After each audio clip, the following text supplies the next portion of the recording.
Secret billionaire episode 36। शैली को jail ले जाने के लिए पुलिस भल्ला ग्रुप आ पहुंची है। शैली ने उनसे बात करने की बहुत कोशिश की, लेकिन पुलिस को सख्ती से ऑर्डर दिए गए हैं कि शैली को जेल में डाला ही जाए। शैली पुलिस के साथ चल दी। शैली ने अपनी पीए से कहा, लॉयर को कॉल करो और उसे फौरन पुलिस स्टेशन आने के लिए कहो। इतना कहकर शैली ऑफिस से बाहर चली गई। शैली अपनी कार की तरफ बढ़ी, लेकिन पुलिस वाले ने उसे याद दिलाया कि वो किसी बिजनेस मीटिंग के लिए नहीं बल्कि जेल जा रही है और उसे पुलिस की गाड़ी में ही जाना होगा। शैली के पेरेंट्स भी वहां आ गए। शैली के डैड ने पुलिस से कहा, आप ऐसे कैसे मेरी बेटी को लेकर जा सकते हैं? हमारा लॉयर आता ही होगा, आप उसी से बात कर लीजिएगा। शैली के डैड की बात सुनकर पुलिस वाले ने कहा, सो सॉरी मिस्टर भल्ला, लेकिन मिस शैली को तो हमारे साथ चलना ही होगा। इनके खिलाफ कंप्लेन करने वाला कोई मामूली शख्स नहीं है। इतना कहकर पुलिस वाले शैली को कार में बैठाकर पुलिस स्टेशन ले गए। शैली के अरेस्ट की खबर धीरे धीरे पूरे शहर में फैल गई। शैली को पुलिस वालों के साथ जाते हुए देखकर शैली की माँ ने शैली के डैड से कहा, आपने उसे ऐसे कैसे जाने दिया? उसे रोका क्यों नहीं? शैली के डैड ने कहा, मामला इतना आसान नहीं है, सोच समझकर कदम उठाना पड़ेगा।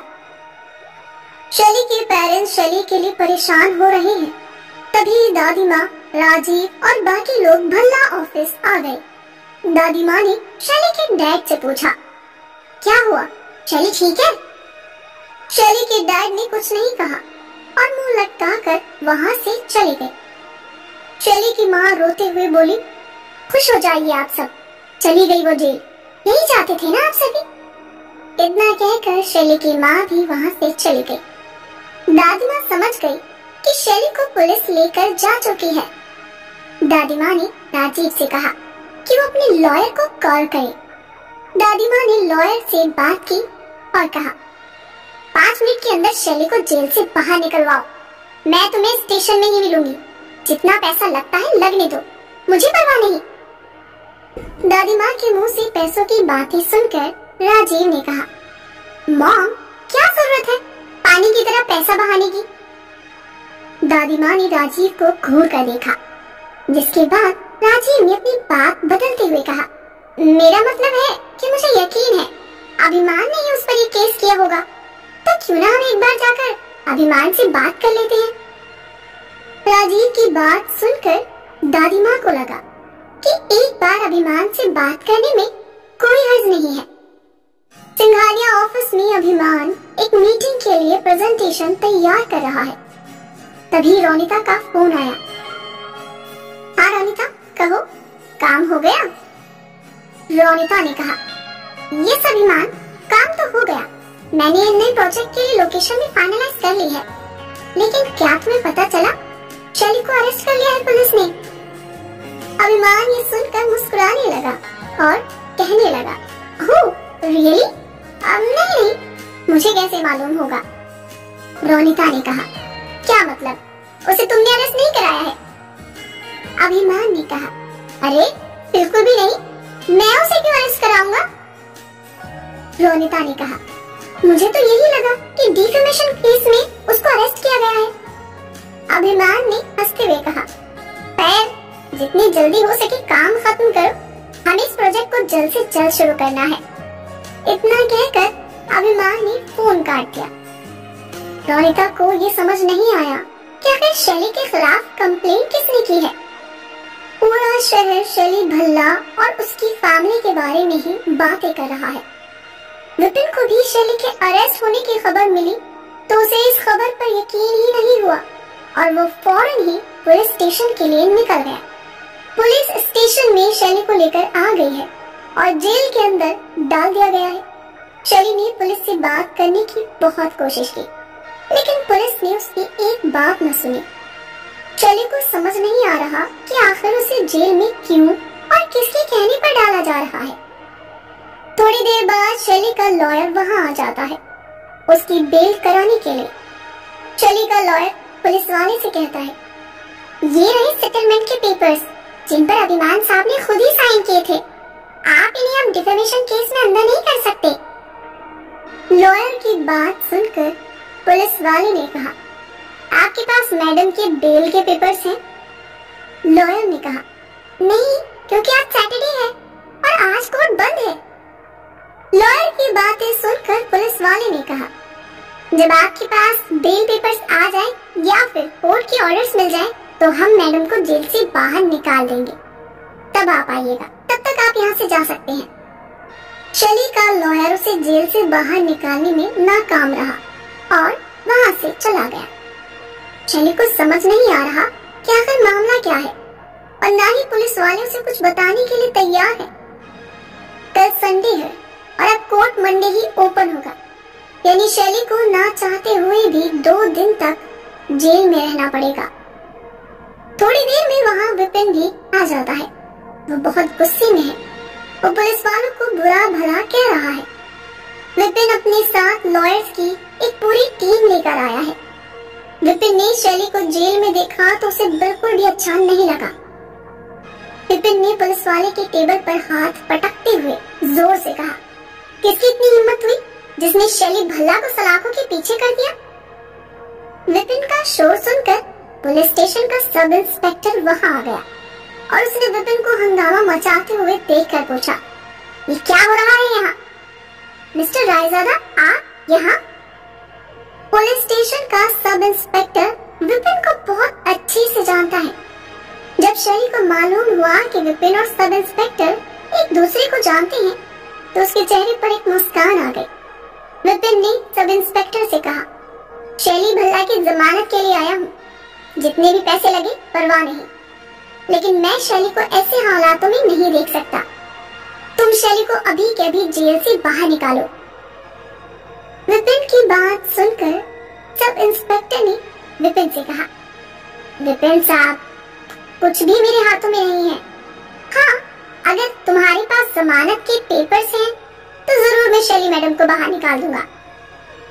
सब इंस्पेक्टर की बात सुनकर विपिन ने कहा, आज सैटरडे है और कोर्ट बंद है और कल संडे है, मंडे तक का इंतजार नहीं कर सकते हम?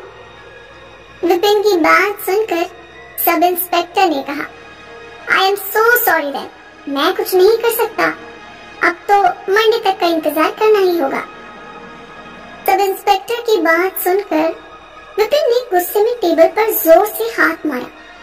शैली को लगा था कि शायद विपिन उसकी कुछ मदद कर देगा और वो उसे उसकी हरकतों के लिए माफ कर देगी, लेकिन ऐसा कुछ नहीं हुआ, जिसकी वजह से शैली को विपिन पर और भी ज्यादा गुस्सा आने लगा।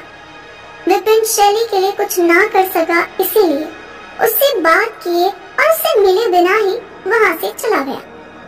भल्ला मेंशन में दादी माँ और शैली के पेरेंट्स शैली की गिरफ्तारी को लेकर बहुत परेशान हैं। एक तरफ दादी माँ को भल्ला ग्रुप की रेपुटेशन की फिक्र हो रही है, तो वहीं शैली के पेरेंट्स को शैली की चिंता खाई जा रही है। वहीं राजीव और उसकी फैमिली को इस बात से कोई फर्क नहीं पड़ रहा। राजीव ने दादी माँ से कहा, मॉम, मुझे लगता है आपने कंपनी का सीईओ बनाने में काफी जल्दबाजी कर दी। वैसे अभी कुछ नहीं बिगड़ा है, कंपनी को गिरने से बचा लीजिए, वरना आपकी लाडली पोती के साथ कंपनी का भी सत्यानाश हो जाएगा। राजीव की बात सुनकर शैली के डैड भड़क गए और बोले, तुम्हारी दोनों निकम्मी औलादों से मेरी शैली लाख गुना कैपेबल है कंपनी का सीईओ बनने के लिए। ऐसे ही किसी को नहीं बना दिया जाता। राजीव और ओम प्रकाश के बीच होती बहस को देखकर दादी माँ ने गुस्से में दोनों को चुप करा दिया और कहा, कुत्ते बिल्लियों की तरह लड़ना बंद करो और एंडी मेरे साथ चलो। दादी माँ एंडी के साथ भल्ला मेंशन से निकल गई। दादी माँ भल्ला मेंशन से निकलकर सीधा सिंघानिया मेंशन पहुंची और वहाँ रुद्र सिंघानिया यानी अभिमान के दादाजी से मिली और बोली, हमारी आपसे रिश्तेदारी को ये बच्चे इस तरह से खत्म कर देंगे, मैं नहीं जानती थी भाई साहब। एक छोटी सी बात को लेकर दोनों बच्चों ने दोनों खानदानों के रिश्तों को खराब कर दिया है। अब आपको और मुझे मिलकर इसे ठीक करना होगा। आपके लेट फ्रेंड भी तो यही चाहते थे। मिस्टर रुद्र सिंघानिया को दादी माँ ने इमोशनल कर दिया और फिर शैली के बेल के बारे में बात करते हुए कहा, अभिमान से कहिए कि ऐसी छोटी मोटी गलतफहमियां तो होती रहती हैं और शैली ने माफी भी तो मांगी है, उसके लिए कंपैशनेट भी किया है, उसे जेल भेजने की क्या जरूरत थी। मिस्टर रुद्र सिंघानिया को भी शैली का जेल जाना अच्छा नहीं लगा, इसलिए उन्होंने अभिमान से कॉल करके बात करने की कोशिश की, लेकिन अभिमान ने दादाजी का फोन नहीं उठाया। बहुत देर तक कोशिश करने के बाद दादाजी ने सीधा पुलिस को फोन किया और सब इंस्पेक्टर से कहा, मैं अभिमान सिंघानिया का दादा बोल रहा हूँ, मिस्टर रुद्र सिंघानिया। उसकी तरफ से की गई कंप्लेंट मैं वापस लेता हूँ, हमें कोई केस नहीं करना, शैली को रिलीज कर दो एंड इट्स एन ऑर्डर, बाकी तुम खुद समझदार हो। मिस्टर रुद्र सिंघानिया की रॉब वाली आवाज ने तो सब इंस्पेक्टर के पसीने ही छुटा दिए, लेकिन फिर उसने हिम्मत करके कहा, आई एम सॉरी सर, लेकिन ये कंप्लेंट मिस भल्ला के खिलाफ मिस्टर अभिमान सिंघानिया ने नहीं कराई है। सब इंस्पेक्टर की बात सुनकर दादाजी हैरान रह गए। शैली के खिलाफ कंप्लेंट करने वाला अगर अभिमान नहीं है तो फिर कौन है? जानने के लिए सुनते रहिए सीक्रेट दुल्हनिया। ये एपिसोड पसंद आया हो तो कमेंट करके जरूर बताइएगा। रोजाना नए रोमांचकारी एपिसोड सुनने के लिए हमारे चैनल को सब्सक्राइब और ज्वाइन कर लीजिएगा और सुनिए पूरी सीरीज बिल्कुल फ्री में।